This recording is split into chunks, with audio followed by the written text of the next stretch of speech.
Good evening. আচ্ছা, sex বিষয়টা কি আমাদের মৌলিক চাহিদার মধ্যে পড়ে?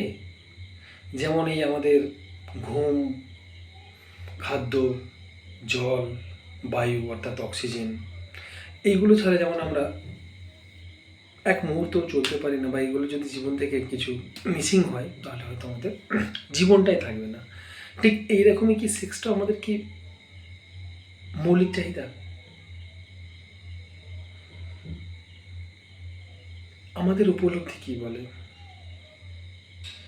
আচ্ছা, আমরা এটাও তো দেখেছি যে কিছু মানুষ সারাটা জীবন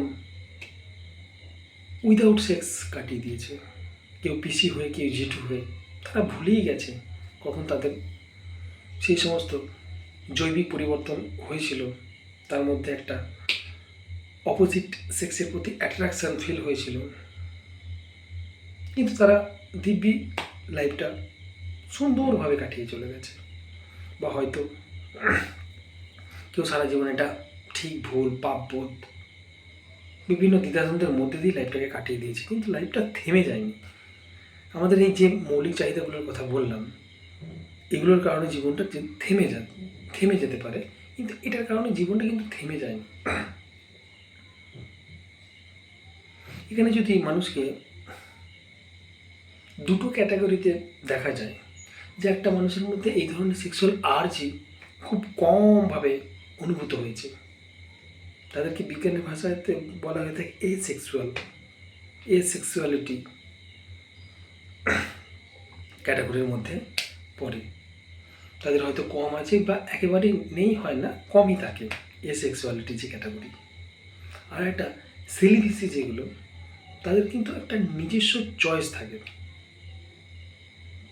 তারা স্বেচ্ছায়, যেমন কেউ সন্ন্যাস নিল, কি কারো অনেক বড় মোটিভ থাকলো, বা কেউ হোয়াটএভার, যে কিছু হতে পারে, সেই কারণে কেউ বাই চয়েস সে কী করলো, সেটাকে একদম মানে নিজস্ব সুন্দর চিন্তাভাবনা দ্বারা সে সেই জায়গাটাকে এড়িয়ে বেরিয়ে জীবনটাকে কাটিয়ে দিল। সেটা ব্রহ্মচর্য সাধনের মধ্যে দিয়েই বলুন, আর জীবনের ব্যস্ততার সঙ্গে জীবনটাকে অন্যভাবে একটা অন্য মাত্রায় পৌঁছে দিয়ে বলুন, সে তার নিজস্ব চয়েসে সেই জায়গাটাকে খুব স্মার্টলি, ইন্টেলিজেন্টলি ব্যাপারটা থেকে সে বেরিয়ে গেল। কিন্তু ইন জেনারেল এটা কিন্তু একটা টাইমের পরে, যখন একটা মানুষ তার অ্যাডোলেসেন্ট পিরিয়ডের মধ্যে পৌঁছায়, ঝড়ঝঞ্ঝার সময়ের মধ্যে পৌঁছায়, সেই সময় এই স্বাভাবিকভাবে একটা অপোজিট অ্যাট্রাকশানটা কিন্তু অত্যন্ত স্বাভাবিক বিষয়। যদি কারোর মধ্যে না হয়ে থাকে, যদি না ঘটে, তাহলে সেটাই সমস্যা। যদি হয় সেটা কিন্তু সমস্যা নয়, কিন্তু আমরা এই হওয়াটাকেই সমস্যা বলে বুঝতে থাকি, এবং আমাদের সমাজে এসবগুলো নিয়ে না তো ফ্যামিলিতে তো দূরের কথা, স্কুল কলেজ বলুন, কোথাও সে অর্থে আলোচনা হয় না। তাই আমরা বিভিন্নভাবে দ্বিধাদ্বন্দ্বে ঠিক ভুল পাপ পূর্ণ এসব ট্যাগ লাগিয়ে,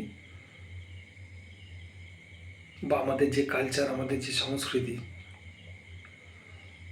যে একটা ট্র্যাকের মধ্যে দিয়ে প্রবাহমান, সেখানে আমরা এগুলো নিয়ে সঠিকভাবে ভাবারই সময় নেই। তাই তো এত এত কন্ট্রোভার্সি বিষয়গুলো নিয়ে।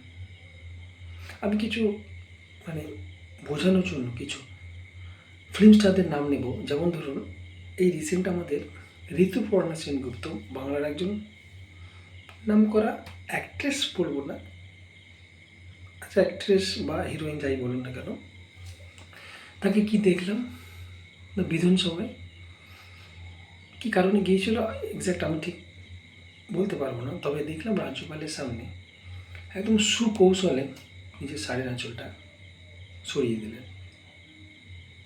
আবার এই রিসেন্ট স্বস্তিকা মুখার্জি,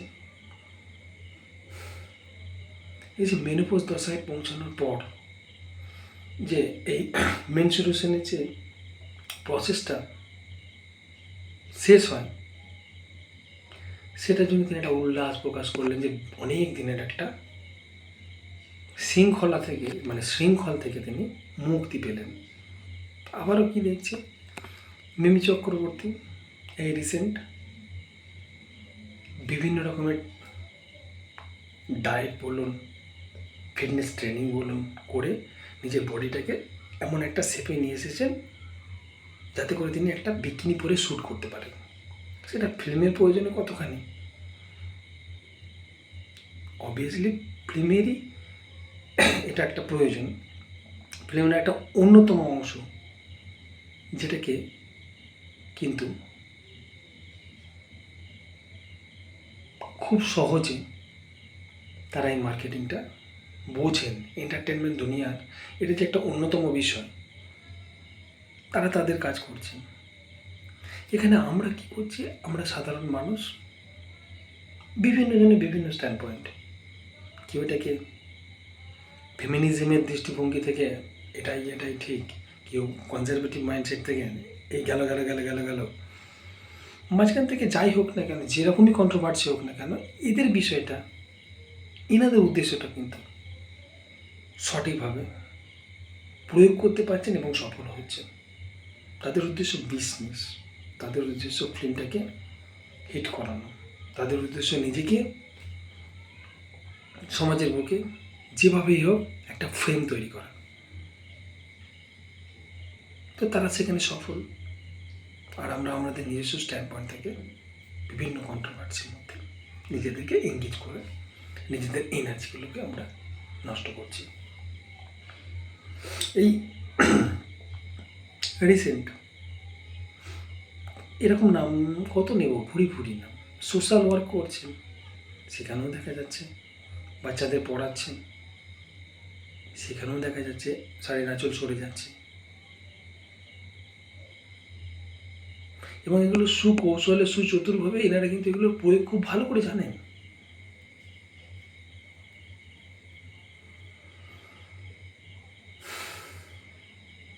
আমাদের ওরিয়েন্টেশনের অভাব রয়ে গেছে।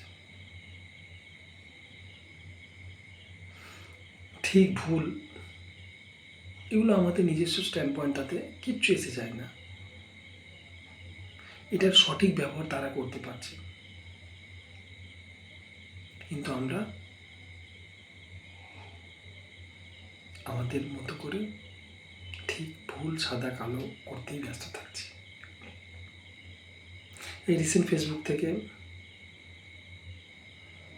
এই জঞ্জাল মুক্ত করার জন্য একজন এই অ্যাডভোকেট ম্যাডামকে দেখলাম, সঙ্গীতা কি জানা, যাই হোক, তো উনি কি জানেন বা কি জানেন আমি জানি না, ওনার বিভিন্ন অভিযোগ আছে। তো এই প্ল্যাটফর্মটাকে এই সেলিব্রিটিরাও তো ইউজ করছে, তাদের সেই ফিল্মে সেই ক্লিপগুলোকে কেটে ফেসবুকেই তো প্রমোট করছে।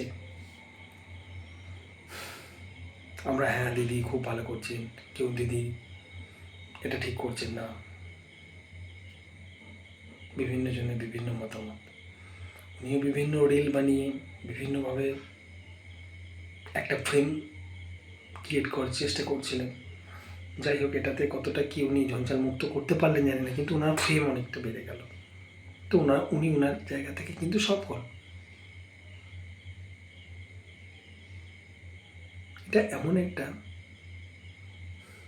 বিষয়, মানুষ তো প্রথম কথা বলতেই এটাকে নিয়ে গেল ব্যাপার, কিন্তু কথা বলতে হবে, বুঝতে হবে, প্রত্যেকে নিজস্ব স্ট্যান্ড পয়েন্ট থেকে বেরিয়ে একটা ব্রড অ্যাসপেক্টের ব্যাপারগুলোকে দেখতে হবে।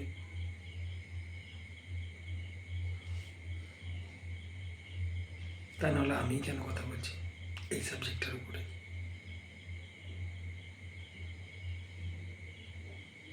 আমিও চাইছি এইসব কথা বলে ওই জানা ম্যাডামের মতো আমার কিছু একটা হোক। যাই হোক, ভালো থাকবেন। বিষয় সম্পর্কে সঠিক ওরিয়েন্টেশন সবার মধ্যে জাগ্রত হোক, এই প্রার্থনা। ধন্যবাদ।